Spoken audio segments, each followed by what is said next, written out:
Que la paix et le salut d'Allah soient sur vous, chers téléspectateurs, au nom d'Allah, le tout miséricordieux, le très miséricordieux, et louange à Allah et paix sur ses serviteurs qu'il a élus, qu'il nous procure la guidance et qui nous mette sur le droit chemin. Aujourd'hui, nous allons répondre à vos questions concernant ce qu'il faut faire et ce qu'il ne faut pas faire en islam. Et pour ce faire, nous allons partager avec vous quelques informations. Je voudrais commencer par les numéros de téléphone 002 02 33 88 75 et 90. Quant à ceux qui désirent nous contacter via Skype, eh bien notre adresse est fatawa.iqra et notre email c'est fatawa@iqra.com et notre ligne en direct est en.iqra.com. Nous voudrions commencer en implorant l'aide de Dieu et afin qu'il puisse, exalté soit-il, nous aider à procurer et à transmettre son message en bonne et due forme et afin d'augmenter notre foi en lui. Comme nous avons dans le chapitre de Taha, ô Dieu, augmente ma foi, permets-moi d'imiter notre bien-aimé prophète Mohammed, que la paix et les bénédictions d'Allah soient sur lui. Allah le Tout-Puissant dit dans un autre verset: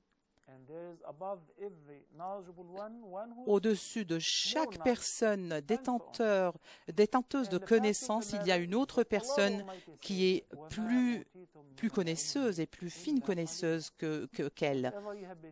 Donc, tout ce qui vous a été procuré est minime et très peu en comparaison avec la connaissance qui a été donnée à autrui. Donc, nous allons implorer Dieu afin qu'il puisse nous apprendre et nous mettre sur le droit chemin et nous guider constamment. Donc, étant donné que c'est le premier épisode après une longue interruption, nous allons donc pouvoir recevoir les différents appels et vos questions via email. Et bien sûr, nous allons attendre vos appels en direct et nous allons nous faire un plaisir de répondre à vos questions. Donc, la première question nous provient de notre sœur anonyme qui voudrait savoir comment est-ce qu'une personne qui va recourir à l'avortement pourrait demander le repentir à Dieu.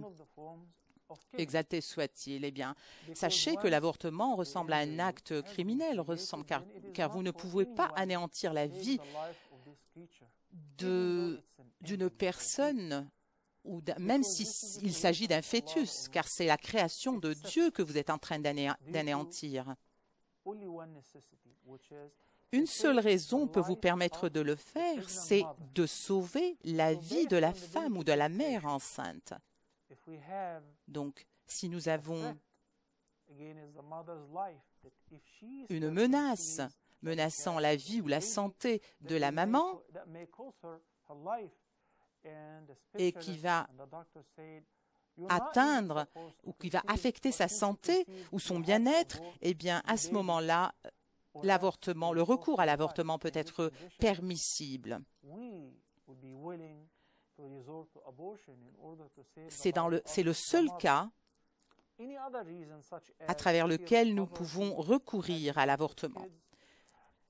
Mais si vous avez d'autres raisons, telles que le fait que vous avez un grand nombre d'enfants ou que vous avez un enfant handicapé, ce sont des raisons invalides et ce sont des raisons qui ne peuvent pas vous permettre d'avoir recours à l'avortement. Donc, étant donné que ce n'est pas licite et que la charia considère que l'avortement est un acte criminel, est un acte de meurtre, ceci n'est pas permissible dans la loi islamique. Bien sûr, vous avez des raisons qui pourraient justifier le recours à l'avortement pour sauver, comme je viens de le dire, la santé de la maman. Mais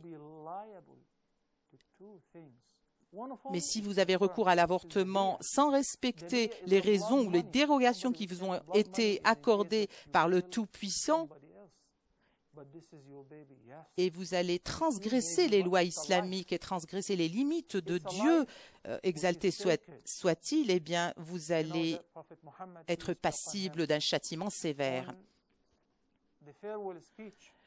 Notre prophète bien-aimé, que la paix et la bénédiction d'Allah soient sur lui, a bien précisé dans son message d'adieu que votre sang, votre honneur et votre vie sont sacrés, tel que le jour de Arafat, tel que la ville sacrée de la Mecque est aussi sacrée comme le mois de Dhul Hijjah. Donc, voici l'importance accordée à la vie humaine. Il n'est permis sous aucune condition d'avoir recours à l'avortement, à moins que la vie de la maman est en danger, à moins que la vie de la maman se trouve menacée par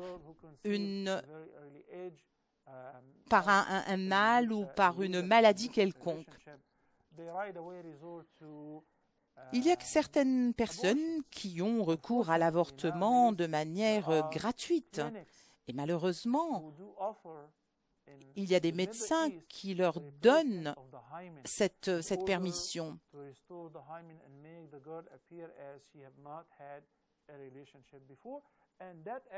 Et parfois, la fille qui a recours à un acte illicite, un acte sexuel illicite, va retrouver un médecin afin qu'il lui refasse l'hymen, et donc a recours à l'avortement et ensuite se fait refaire l'hymen. Ceci est totalement illicite.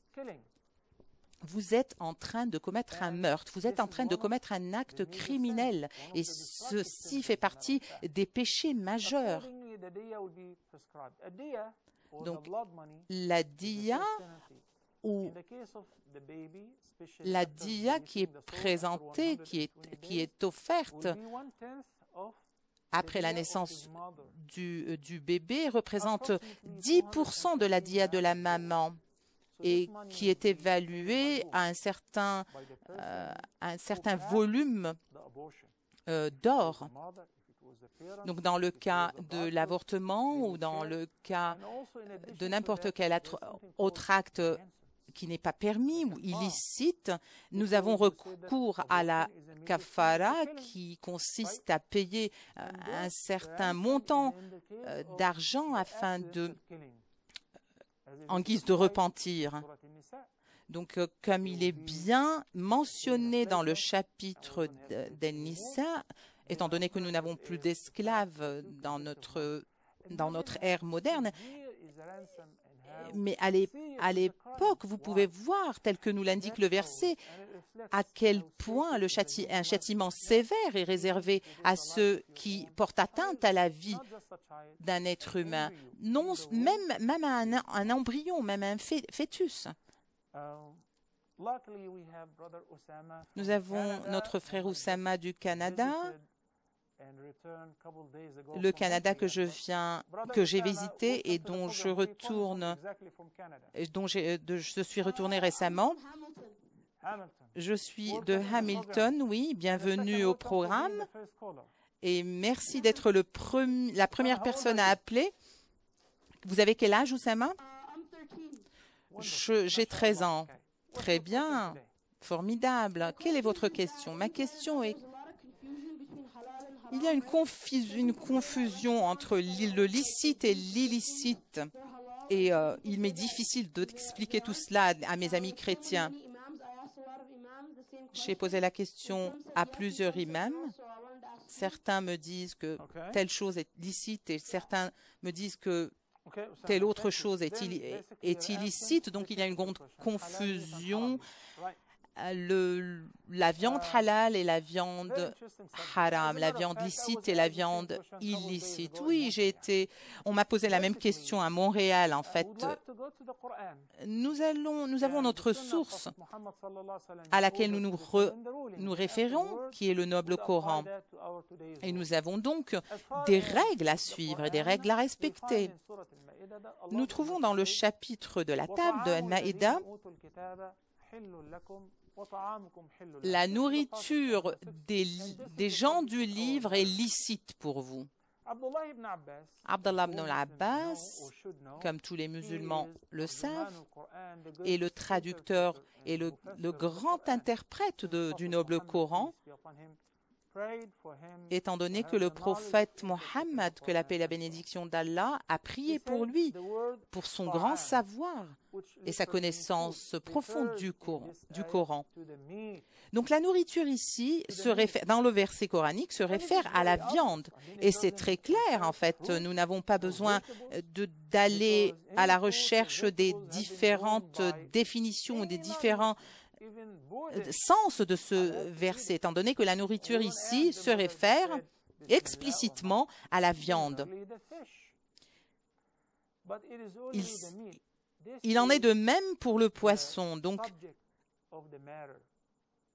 voici donc le cœur du sujet, donc la viande du bœuf, le bétail que nous avons, ou les animaux qui nous sont permis, dont nous pouvons consommer la viande, ont été décrétés halal ou licite.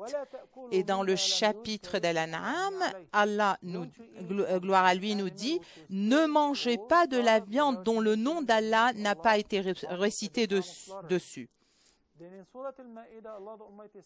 Dans le chapitre d'Al-Maïda, Allah, gloire à lui, nous dit que la nourriture des gens du livre est licite pour vous. Que ce soit donc les gens du livre ici est une allusion aux chrétiens et aux juifs.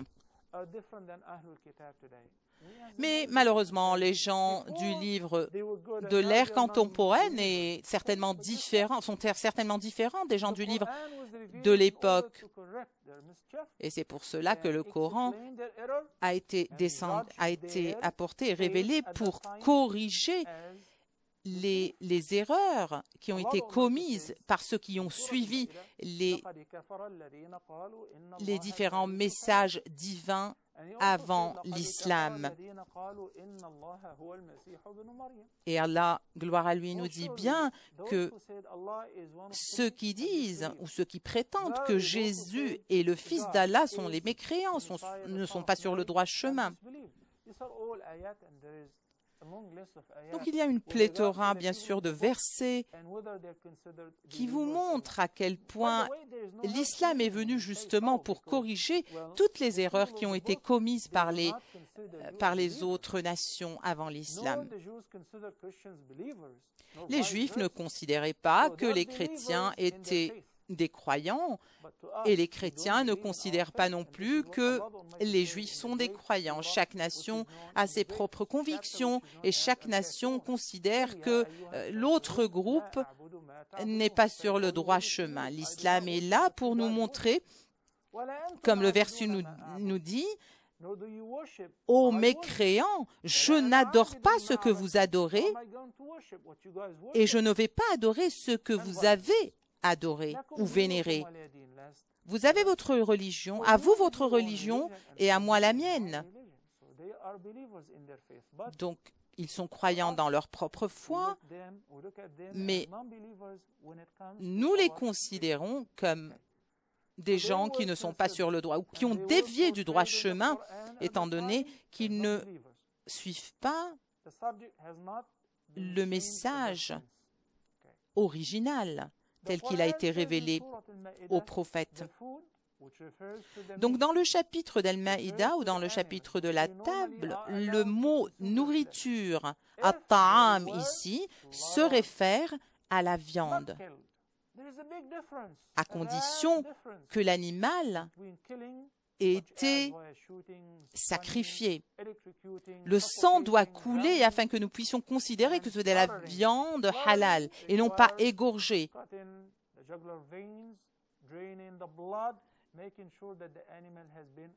Il faudrait vraiment s'assurer que l'animal n'a pas été tué, n'a pas été égorgé ou étouffé, ou plutôt, mais que l'animal a été plutôt sacrifié à la manière islamique.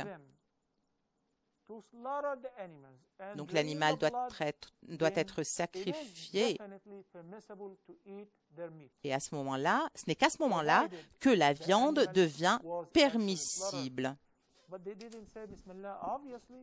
Mais bien sûr, même si le nom d'Allah n'est pas récité sur cet animal, sur cette viande, surtout si on se trouve dans une société occidentale, ceci n'empêche pas les musulmans de la consommer toujours, étant donné que nous sommes en train de parler d'une société occidentale qui ne va certainement pas réciter le nom d'Allah sur cet animal. Nous connaissons tous l'histoire du poison qui a été introduit dans la nourriture de notre prophète bien-aimé, que la paix et la bénédiction d'Allah soient sur lui. Quel genre de nourriture De quel genre de nourriture s'agissait-il? Eh bien, il s'agissait d'une nourriture que notre prophète, que la paix et la bénédiction d'Allah, aimait le plus. C'est pour cela que le poison a été inséré dans cette nourriture. Est-ce que le prophète, que la paix et la bénédiction d'Allah, ainsi que ses compagnons, mangeaient de la nourriture des non-musulmans? Eh bien oui, évidemment. Pourquoi? Parce qu'ils appartenaient, ils faisaient partie des gens du livre. Pourquoi est-ce que Allah a exempté ces deux catégories de nations, de gens? Pourquoi est-ce que leur nourriture est devenue licite pour les musulmans? Eh bien, c'est le choix, c'est un choix et c'est la volonté de Dieu. Exalté soit-il. Donc nous devons nous assurer que le sacrifice et que le mouton ou que l'animal a été effectivement sacrifié, que le sang a coulé de cet animal, qu'il n'a pas été égorgé, qu'il n'a pas été électrocuté. Nous avons une question de notre sœur qui nous dit qu'elle est inspecteur dans un abattoir et elle rapporte que les animaux doivent être tués par une arme. Elle rapporte que le bétail, que 25% du bétail a été tué de cette manière-là et le bétail n'a pas été sacrifié, le sang n'a pas coulé, c'est-à-dire que les animaux n'ont pas été sacrifiés à la manière islamique. Comme Dr. Sakr l'a fait aux États-Unis, et bien dans ce cas, étant donné qu'il a introduit la méthode islamique dans les différents abattoirs là-bas, ce qui permet aux musulmans qui désirent consommer de cette viande de le faire sans aucune gêne. Mais si nous traitons avec des abattoirs qui ne suivent pas la méthode islamique, eh bien, cette viande, la consommation de cette viande devient illicite. Voici donc la manière avec laquelle nous pouvons comprendre la question de la viande licite et illicite. Une courte pause, suite à laquelle nous reviendrons.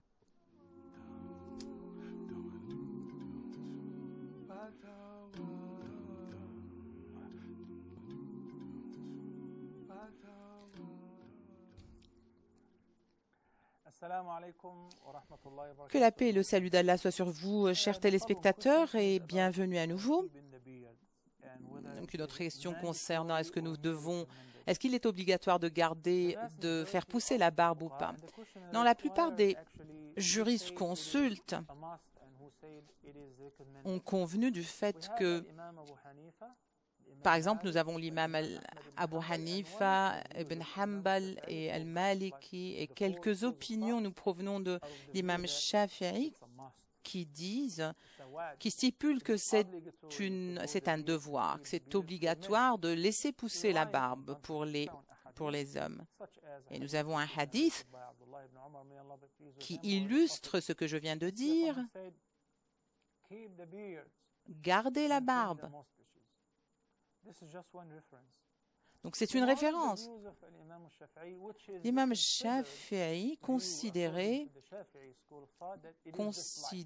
que ce n'est pas vraiment recommandé. Ce n'est pas recommandé de se raser la barbe, mais la vaste majorité des jurisconsultes conviennent du fait que c'est interdit pour les hommes de se raser la barbe. Quelqu'un peut se poser la question suivante. Est-ce que le prophète Mohammed, que la paix et la bénédiction d'Allah soient sur lui, se rasait la barbe? Comment était son apparence physique? Est-ce il se coupait les cheveux?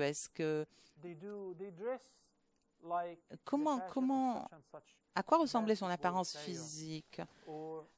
Parfois, nous essayons d'imiter des idoles. Nous avons des idoles, nous sommes fans de certaines célébrités, nous essayons de les imiter. Pourquoi? Parce que nous aimons tel ou tel footballeur, tel ou tel joueur de tennis. Mais personne ne pense au fait que nous avons un idole, un idole ultime, en fait, qui est notre bien-aimé Mohammed, que la paix et la bénédiction d'Allah soit sur lui. Pourquoi est-ce que nous n'essayons pas d'imaginer à quoi ressemblait son apparence physique afin d'essayer de l'imiter aussi dans notre imagination? Mohammed, que la paix et la bénédiction d'Allah soit sur lui, était à Médine et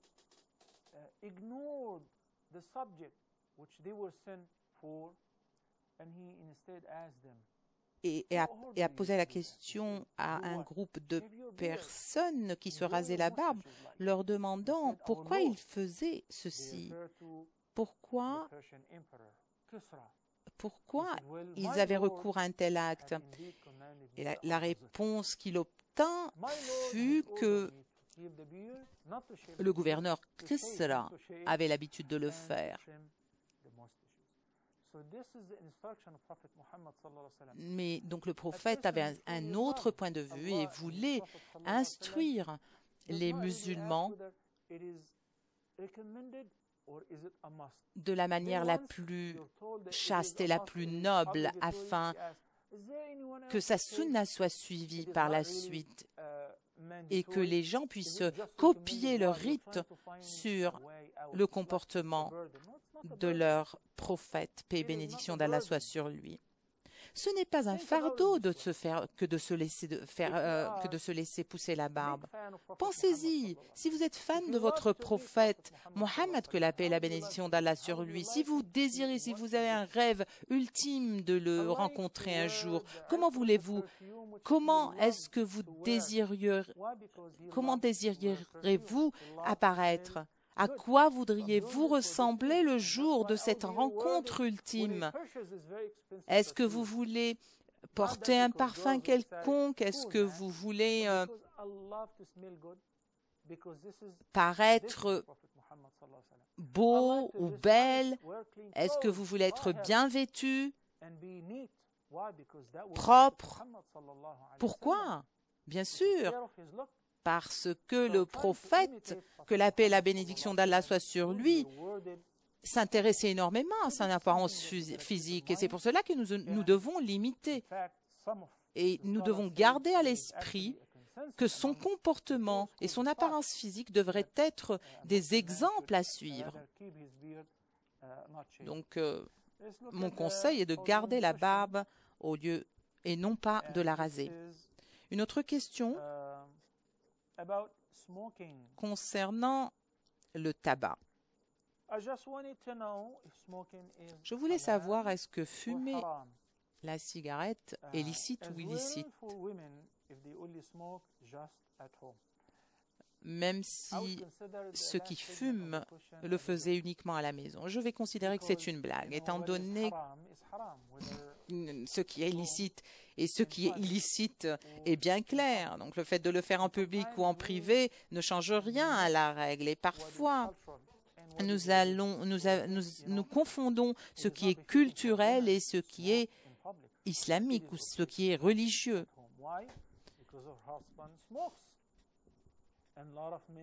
Beaucoup d'hommes fument, mais ne le font peut-être pas en public. Jetons un coup d'œil sur l'opinion juridique. Que pense l'islam de cette habitude néfaste? Croyez-moi, c'est vraiment toxique. Donc, d'un point de vue islamique, le Coran nous dit: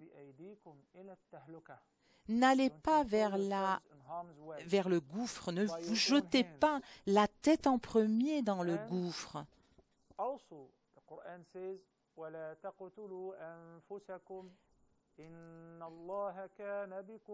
Le Coran ajoute: ne vous faites pas de mal, ne vous tuez pas. Pourquoi est-ce que vous choisissez de vous tuer, de vous auto-tuer?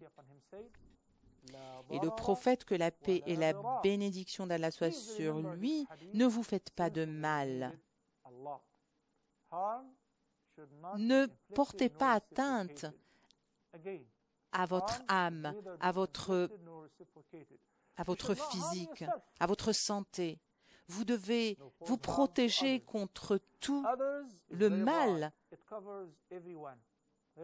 dans ce monde. Et ce verset s'adresse à tout le monde. Est-ce que la fumée ou est-ce que le fait de fumer est néfaste? Eh bien, jetons un coup d'œil sur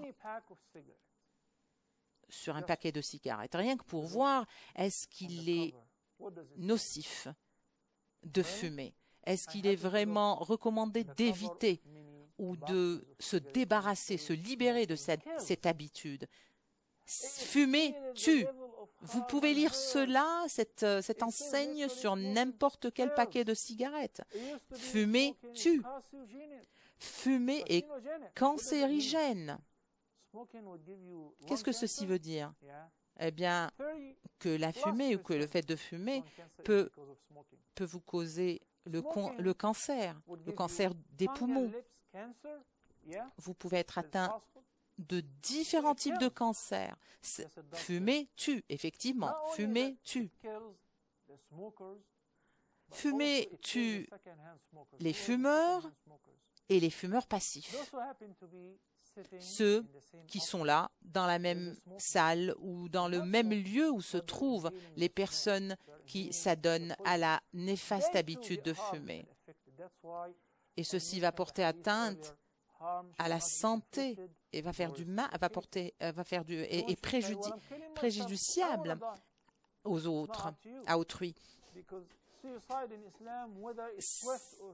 Ça ressemble à un suicide au ralenti, et le suicide en islam est illicite, est un péché majeur. Dans le hadith de notre prophète, que la paix et la bénédiction d'Allah soient sur lui, si vous auto-ôtez la vie,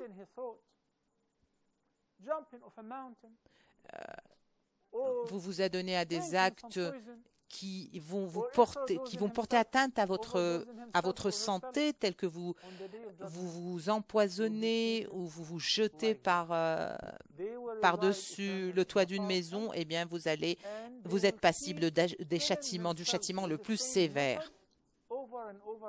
Ceci est semblable à l'acte de fumer. Ces personnes la personne qui fume va penser qu'il n'y a aucun mal à le faire étant donné qu'elle ne fait peut-être pas de mal à autrui, mais il faut que cette personne sache que ceci n'est pas le cas en fait, étant donné que la fumée va affecter la personne qui est assise dans la même chaise, va inhaler la fumée et va peut-être encourir le même mal que la personne qui fume.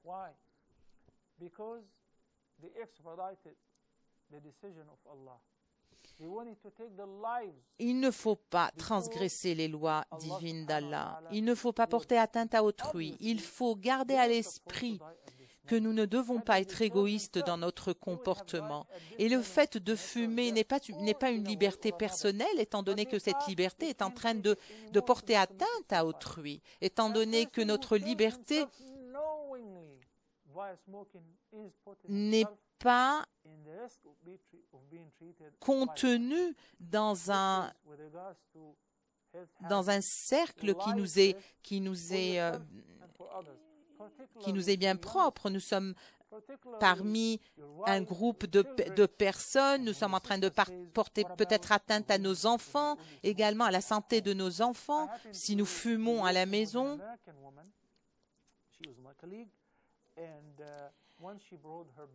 Il y avait une femme américaine qui a donné naissance à un bébé et ce bébé avait l'air en très bonne santé. C'était un très beau bébé, mais malheureusement, il était atteint d'une certaine maladie. Et lorsque j'ai posé la question de savoir d'où lui provient cette maladie, j'ai eu la réponse immédiate qui était la preuve que le tabac peut affecter également le fœtus, peut affecter également l'embryon. Et donc ce bébé était malade en raison de sa maman qui fumait pendant sa grossesse. Nous ne pouvons pas prétendre que, étant donné que nous utilisons notre propre argent pour acheter ce paquet de cigarettes et pour fumer, et ce n'est pas une bonne justification. Nous sommes en train de nous faire du mal, et ceci devrait être considéré comme illicite.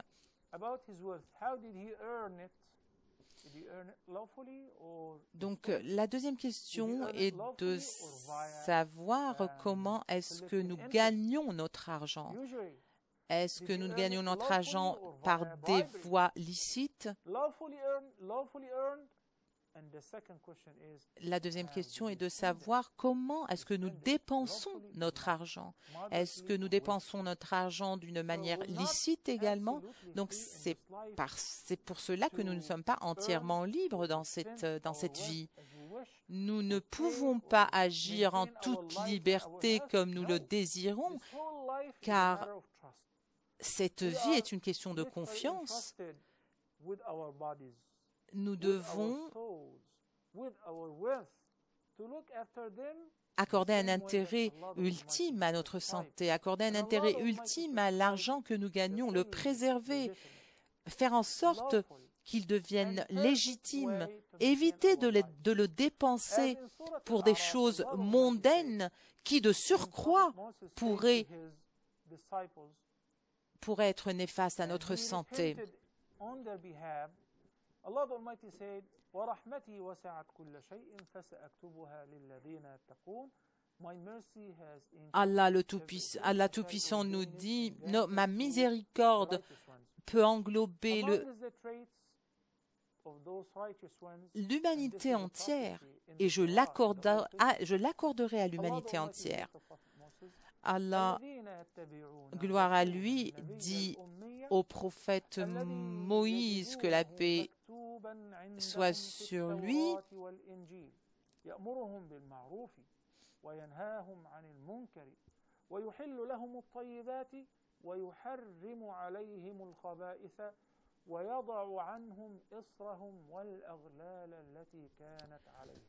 Donc Allah, gloire à lui, dit au prophète Moïse, que la paix soit sur lui,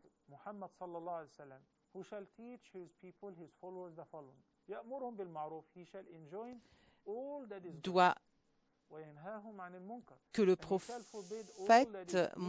prophète doit commander les musulmans à se débarrasser de tout ce qui est illicite, de tout ce qui pourrait porter atteinte à leur santé, à leur bien-être.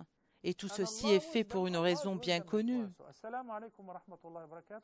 Que la paix et la bénédiction d'Allah soient sur vous, monsieur, frère Rachid. Vous nous appelez d'où? Je vous appelle de l'Amérique du Sud, de Guyana, des îles Caraïbes. Quel temps fait-il là-bas? C'est un temps tropical. Allah exalté soit-il. C'est génial, c'est formidable tout cela. Vous avez une question, mon frère? Mon frère Rachid, est-ce que vous avez une question?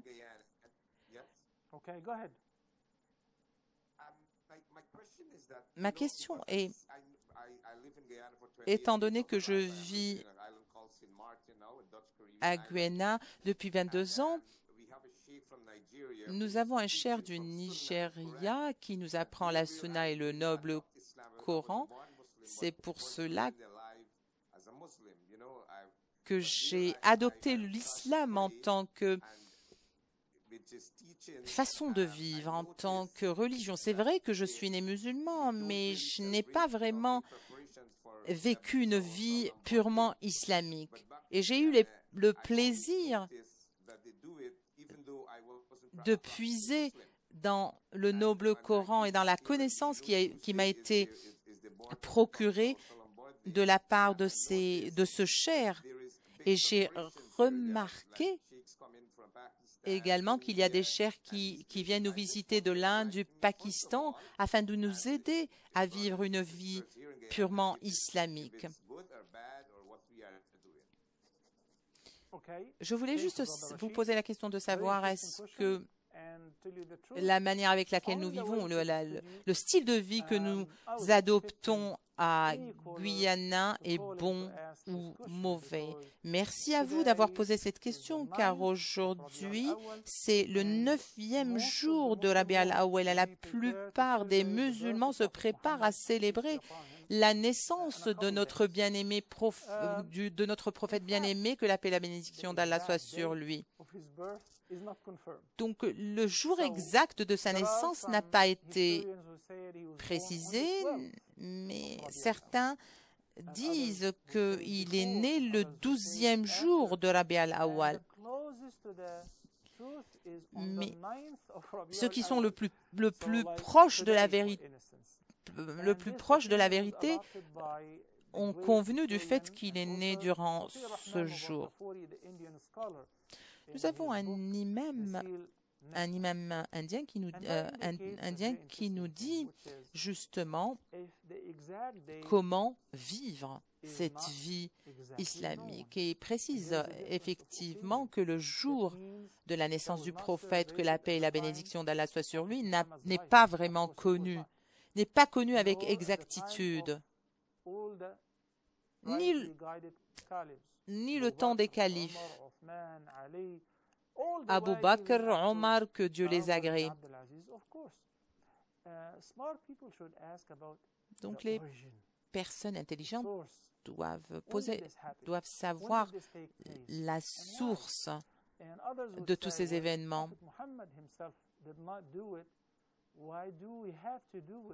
Le prophète lui-même, que la paix et la bénédiction d'Allah soit sur lui, n'a pas célébré son anniversaire. Pourquoi est-ce que nous devons le faire?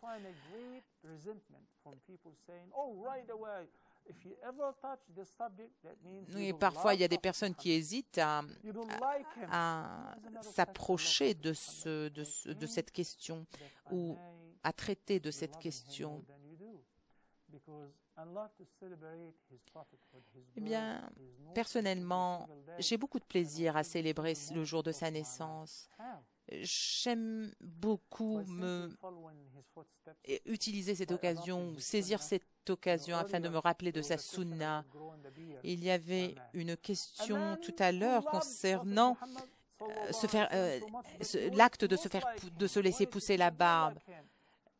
Cet acte qui nous rapproche de plus en plus de la manière avec laquelle notre prophète, que la paix et la bénédiction d'Allah soient sur lui, se comportait ou tenait à garder son apparence extérieure. Une femme, par exemple,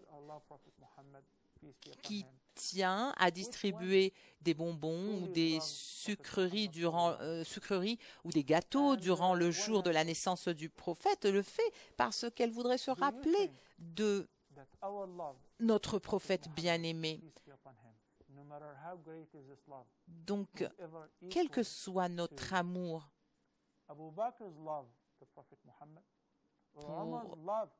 pour notre prophète, que la paix et la bénédiction d'Allah soient sur lui, il n'est en aucun cas égal à l'amour porté par les califes qu'Allah les a agréés, comme Omar et Abu Bakr, à notre prophète bien-aimé.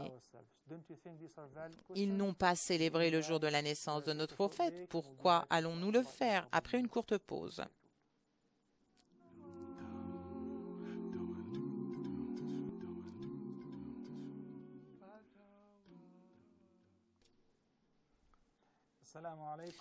Que la paix et le salut d'Allah et sa miséricorde soient sur vous, chers téléspectateurs. Donc la question est de savoir est-ce qu'il est licite d'avoir une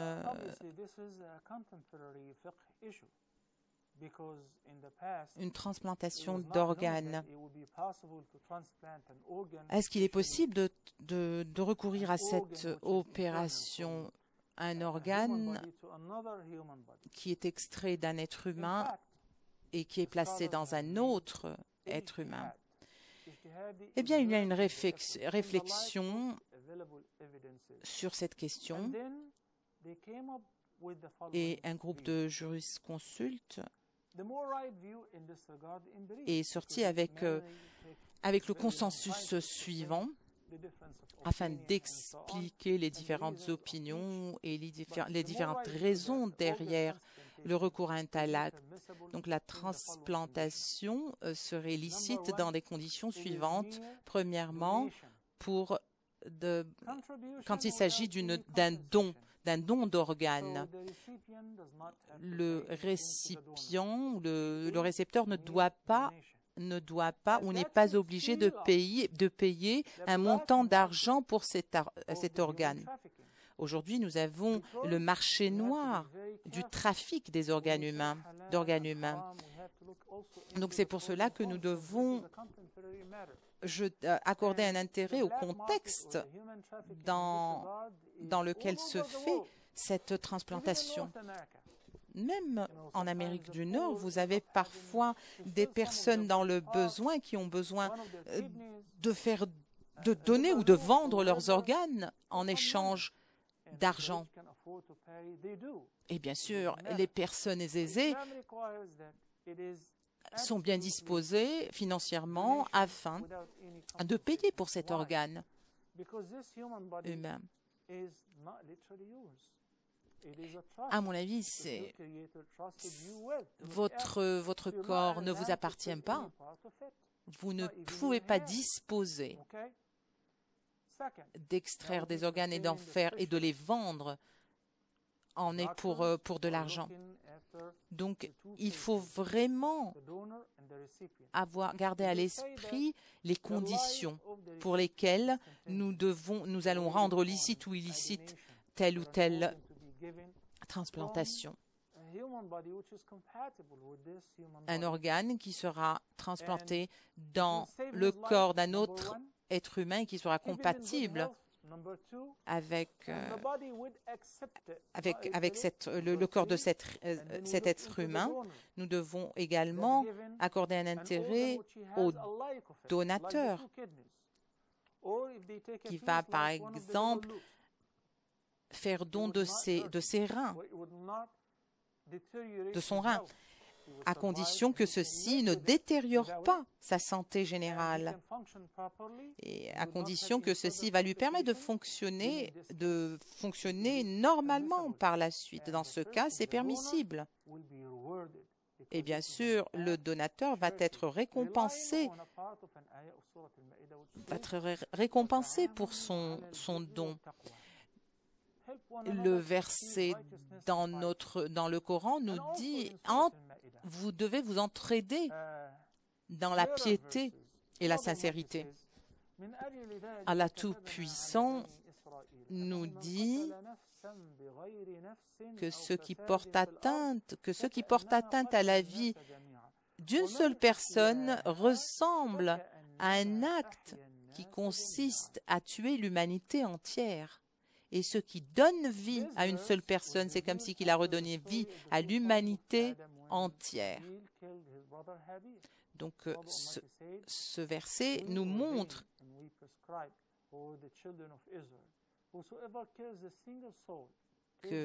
comment Allah, gloire à lui,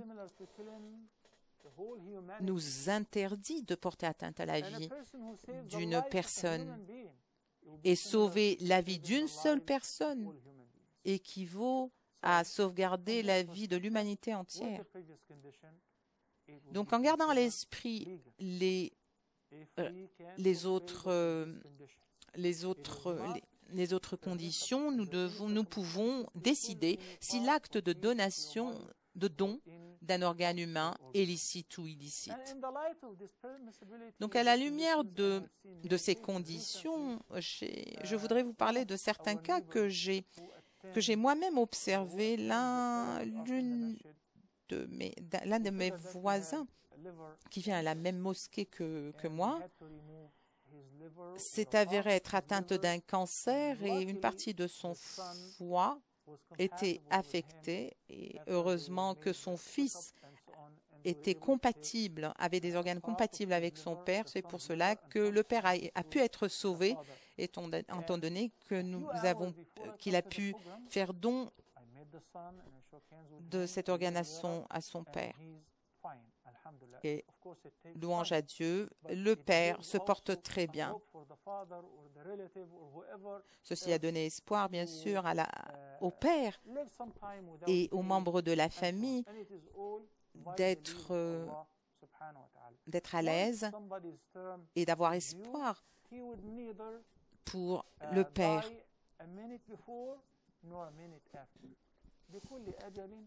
Allah nous dit que chaque personne va mourir à un moment prescrit, bien prescrit. Nul n'a le droit d'ôter la vie à une autre personne. Une autre question faisant état d'une personne qui nous dit qu'elle se rend à une mosquée où la langue arabe n'est pas courante, n'est pas parlée.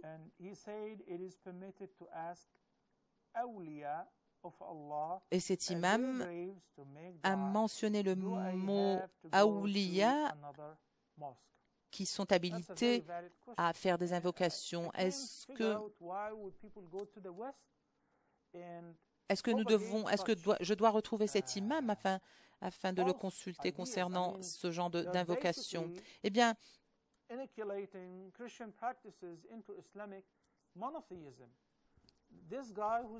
cette personne s'est éloignée du droit chemin.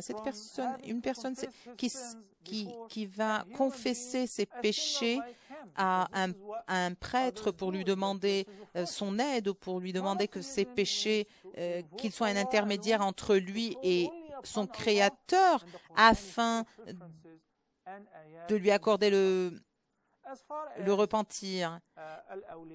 Ceci est dans la religion chrétienne, tandis qu'en islam, nous n'avons pas d'intermédiaire entre nous et notre Créateur. Il y a une définition très claire, Al-Wali, qui est le gardien, ou la personne qui est qui a la responsabilité de faire telle ou telle chose. Donc,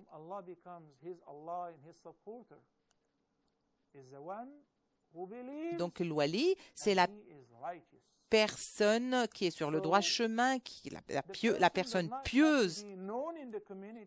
Cette personne n'a pas obligatoirement une renommée au sein de la communauté. Il se trouve que cette personne pourrait vivre dans un village reculé, mais qui est doté d'un respect inouï de la part de sa communauté. Donc n'importe quelle personne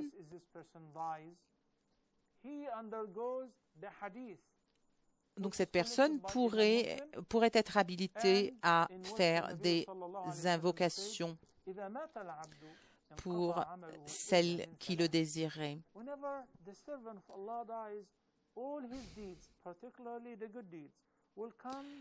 Nos bonnes actions vont prendre fin à notre mort à part trois choses, comme nous le dit le hadith de notre prophète, que la paix et la bénédiction d'Allah soient sur lui. Trois choses.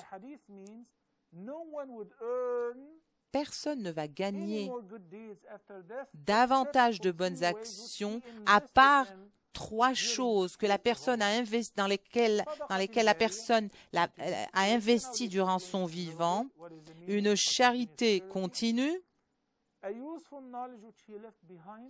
une connaissance utile et un enfant pieux qui va continuer à faire des invocations pour lui et à faire des supplications pour lui. Donc voici la référence que je voulais utiliser afin d'illustrer cet exemple, afin d'illustrer ma réponse à la question de notre sœur. Quel que soit le calibre, quelle que soit la capacité, la compétence de la personne, ils ne peuvent pas bénéficier du repentir d'Allah à part ou redoubler leurs bonnes actions à part dans les trois cas que je viens de mentionner, c'est-à-dire une charité continue, une connaissance utile et un enfant pieux qui va multiplier les invocations pour le mourant, pour la personne décédée. Allah Tout-Puissant nous dit: lorsque mes serviteurs te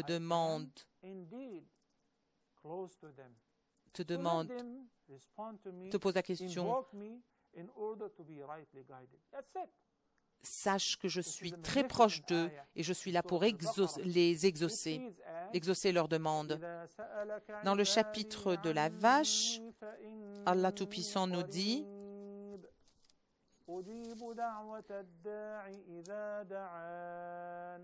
ô mon serviteur, demande-moi ce que tu veux et je t'exaucerai.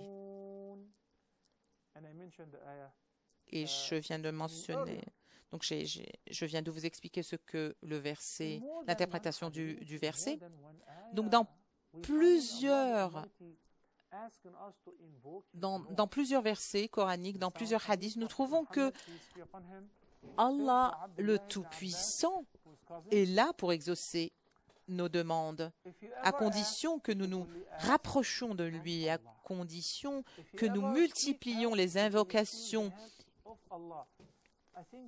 sincères afin que nous puissions nous rapprocher de lui et multiplier les bonnes actions par la même occasion. Si vous posez la question ou si vous faites des demandes ou des requêtes à une autre personne, sachez que vos requêtes sont en vain. Nulle personne n'est habilitée ou n'est en mesure d'exaucer vos demandes, de vous donner de la nourriture ou de vous de vous accorder la bonne santé ou le bien-être si ce n'est Allah. Gloire à lui.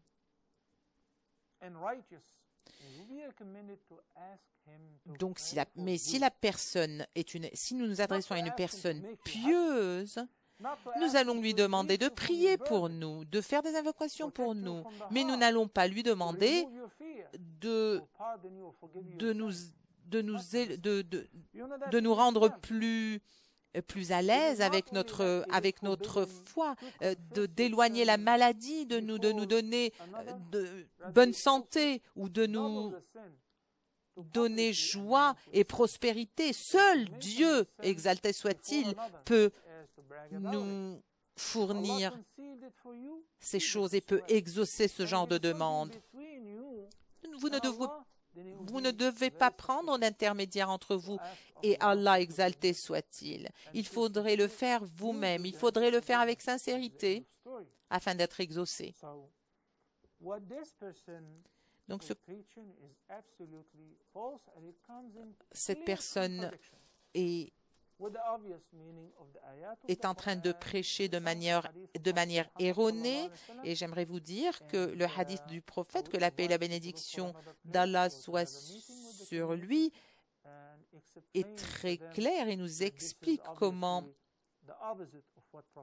est-ce que l'intermédiaire ne doit pas exister lorsque nous multiplions les invocations à Dieu.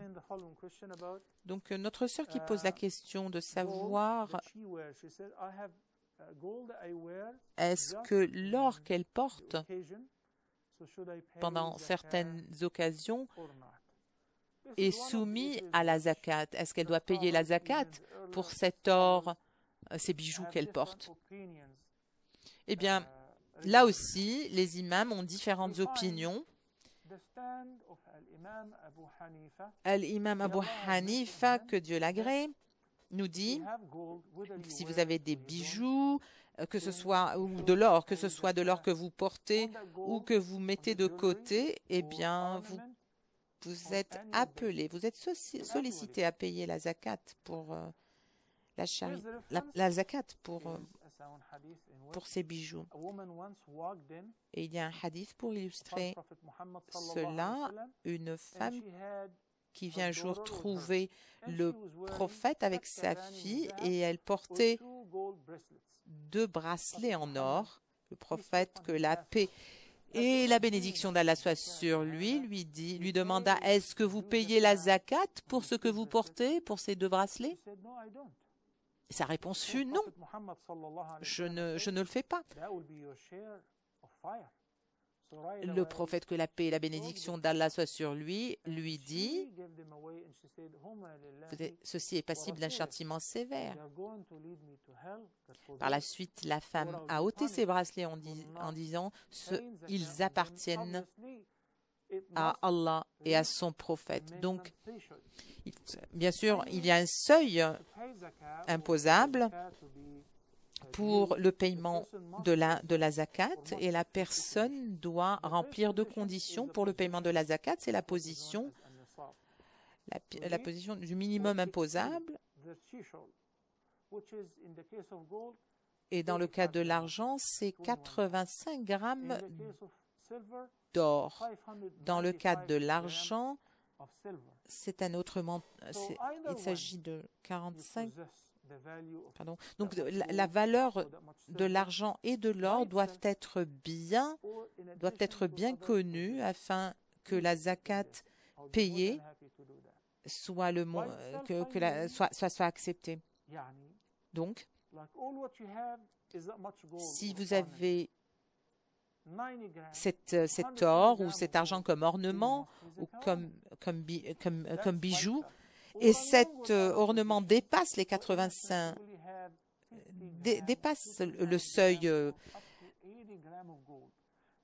requis, donc la zakat s'impose. Le paiement de la zakat s'impose. Et nous venons juste de mentionner le seuil qui est qui était estimé à 85 grammes. Je suis très content de vous de vous avoir, de vous entendre, mon cher. J'ai une question concernant la salat. Je voulais savoir quelle est la position de ce genre de salade, car il nous a été dit que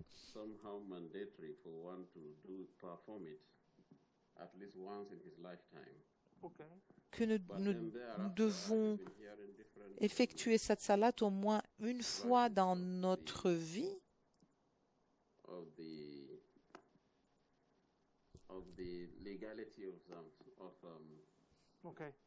Bon, très bien. Est-ce que vous avez une autre question, Redouane? Il y a un chapitre dans le Coran, le chapitre de Mulk, qui nous dit que la personne est sollicitée de faire des invocations.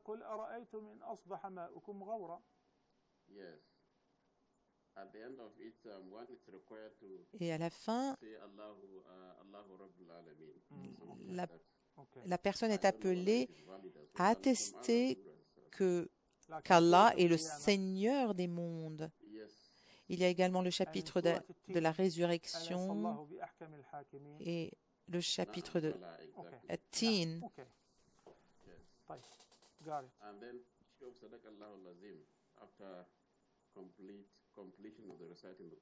Donc,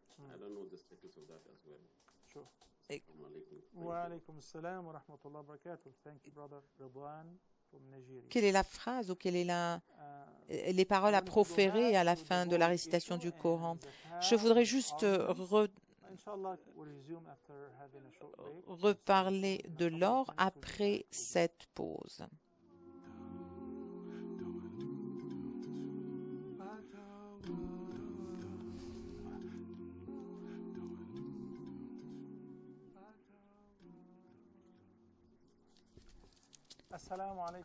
Que la paix et le salut d'Allah soient sur vous, chers téléspectateurs, et bienvenue à la dernière partie de ce programme. Donc, nous parlions avant la pause de la zakat redevable dans le cas de l'ornement ou des bijoux portés par la femme. Et nous avons bien précisé que c'est une obligation de payer la zakat, que ce soit des bijoux que vous portez ou que vous mettez de côté. Et nous avons un groupe de savants comme l'imam Ahmad, Maliki et Shafi'i qui ont différentes opinions là-dessus, mais c'est le consensus donc qui stipule que il y a également des personnes qui sont exemptées de la zakat. Mais la vaste majorité stipule que les personnes qui ont de l'or, qui possèdent de l'or, doivent payer la zakat.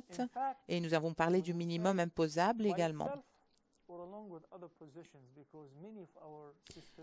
Beaucoup de nos sœurs possèdent peut-être un certain nombre de bracelets ou un certain nombre de boucles d'oreilles ou de colliers et peuvent également posséder également un montant d'or qui dépasse le 85 grammes, le minimum imposable. Nous ne faisons pas de distinction entre les différents types de bijoux.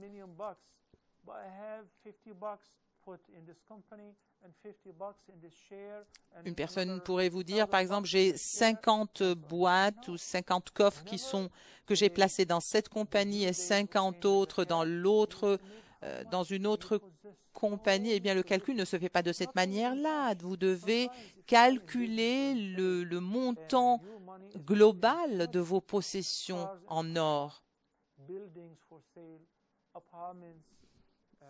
Voici comment vous devez procéder afin de savoir si vous êtes redevable de la zakat. Vous devez donc estimer la valeur de ces possessions.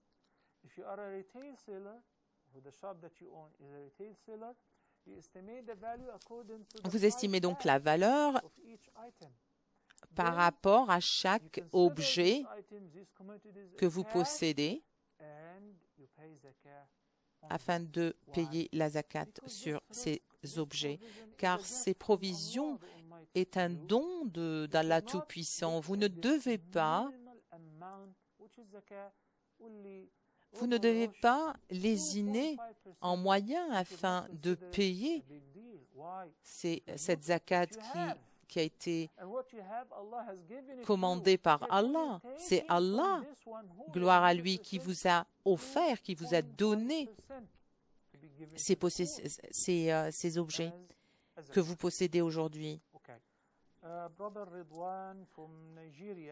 Notre frère Ridwan du Nigeria qui a appelé concernant la salat al-tasabih, c'est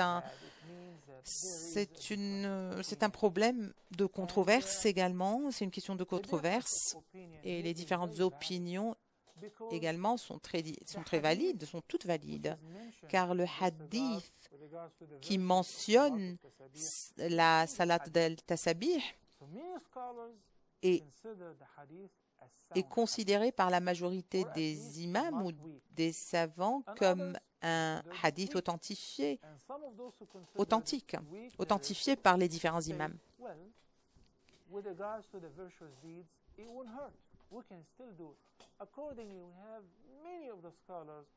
Plusieurs savants sont en faveur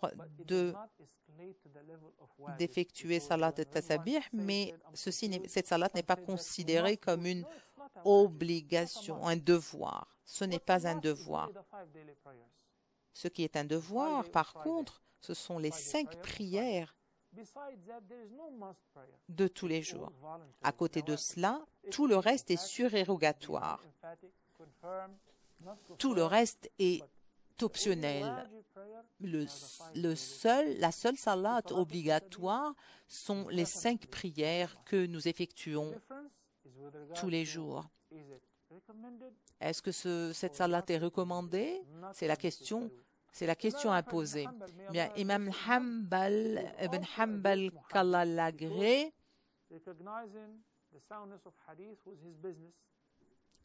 se base sur le hadith également, étant donné que c'était son travail d'avoir des réflexions sur les hadiths. Qu'est-ce que nous dit le hadith? Au fait, eh bien, il nous dit que le prophète, que la paix et la bénédiction d'Allah soient sur lui, a dit à son oncle, je vais vous faire don de quelque chose. Après avoir récité le prologue, dites Subhanallah walhamdulillah wa la ilaha illallah 15 fois. Et après cela, faites le takbir, dites Allahu Akbar, Dieu est grand, et une inclinaison. Et répétez la même chose 10 fois. Dites louange à Dieu, exalté soit-il, gloire à Allah, 15 fois. Et lorsque vous vous prosternez, dites-le 10 fois. Entre l'inclinaison et la prosternation, répétez le même cycle une dizaine de fois. Donc la somme totale est 75 fois et de 75 fois dans chaque raka, dans chaque inclinaison. Si vous pouvez faire cette salat ou effectuer cette salat une fois par jour, une fois par semaine, une fois par mois ou une fois dans votre vie, eh bien ceci est recommandé.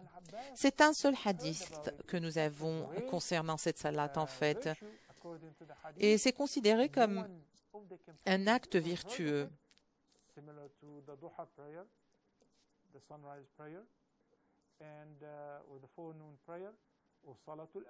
Personne n'en a entendu parler. Il ne ressemble pas au hadith que nous avons sur la prière d'El-Doha ou ou des autres salats dont nous entendons parler et sur lesquels nous avons plusieurs hadiths. Donc, si vous voulez effectuer ce genre de salat, la salat des tasabih, il n'y a aucun problème, il n'y a aucun mal, aucune gêne à cela.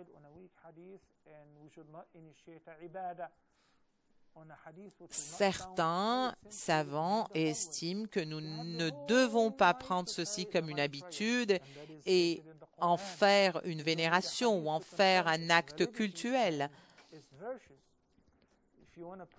Donc, si vous voulez effectuer une prière entre Al-Maghrib et l'Aïcha, plusieurs prières optionnelles, surérogatoires, vous voulez effectuer la prière d'Al-Duha, donc 15 minutes avant la prière de l'après-midi. Toutes ces prières sont des prières recommandées. Le prophète, que la paix et la bénédiction d'Allah soit sur lui, nous dit de respecter, d'essayer d'effectuer ce genre de prière également. Donc, les actes vertueux recommandés sont nombreux. Je n'ai pas besoin de me limiter à une seule action à laquelle nous nous sommes référés par un seul hadith qui n'existe nulle part ailleurs que dans celui que je viens de citer. Les actes vertueux sont nombreux et nous pouvons en choisir autant que nous voulons.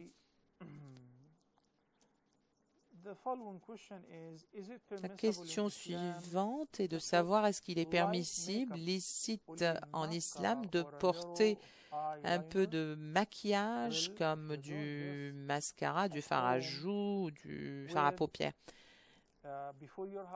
Eh bien, si vous le faites pour votre mari, si vous le faites alors que vous êtes dans un groupe de femmes, entre amis par exemple, mais si vous le faites pour moi, si vous le faites devant moi, alors que je ne suis ni un muhram, ni je n'ai pas de liens familiaux avec vous, et je suis un étranger pour lui, eh bien, il n'est pas permissible de me montrer votre beauté. Il est illicite de le faire devant moi.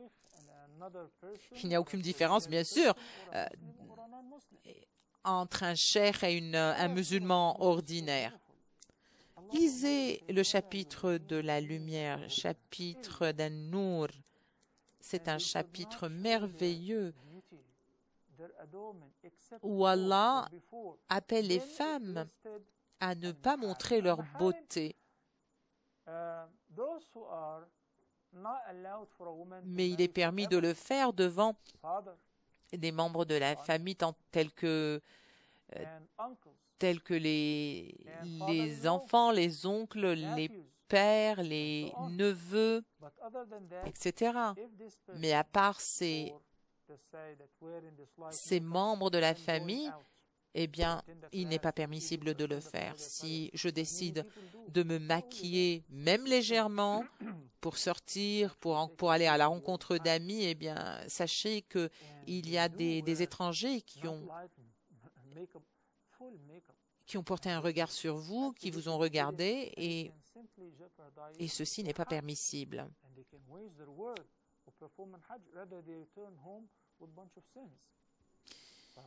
Malheureusement, nous voyons des personnes qui vont effectuer le pèlerinage, le grand pèlerinage, mais qui retournent une fois de retour chez elles, retombent dans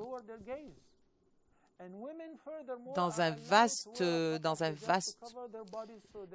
domaine de péché et d'actes néfastes à leur pratique religieuse. Donc, il n'est pas permis de le faire devant un étranger, cela est catégorique. L'islam est catégorique sur ceci. Donc, c'est une longue question. Nous n'avons qu'une seule minute. Mon père est décédé, laissant ma mère avec mes sœurs après un certain temps.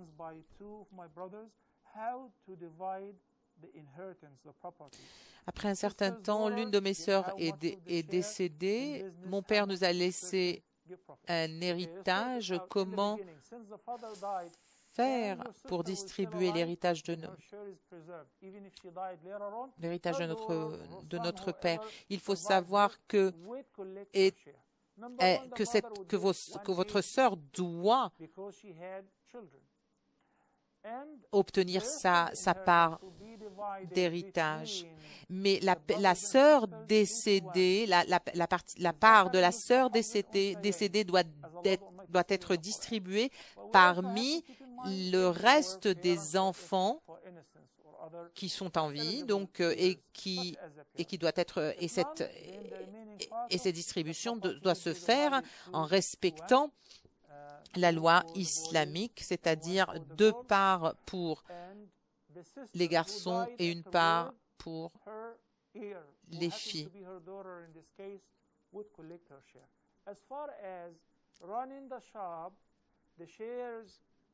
Donc les parts doivent être distribuées en se basant sur la part obtenue par chaque personne. La personne qui travaille dans le magasin du père décédé doivent également avoir leur part. Qu'Allah nous guide tous et nous aide à transmettre le message et toute la connaissance que nous avons obtenue. Que Dieu vous bénisse tous. Merci à tous et à toutes. Nous implorons le pardon à Allah, exalté soit-il, que la paix et la bénédiction d'Allah soient sur son prophète, que la paix et le salut d'Allah soient sur vous tous.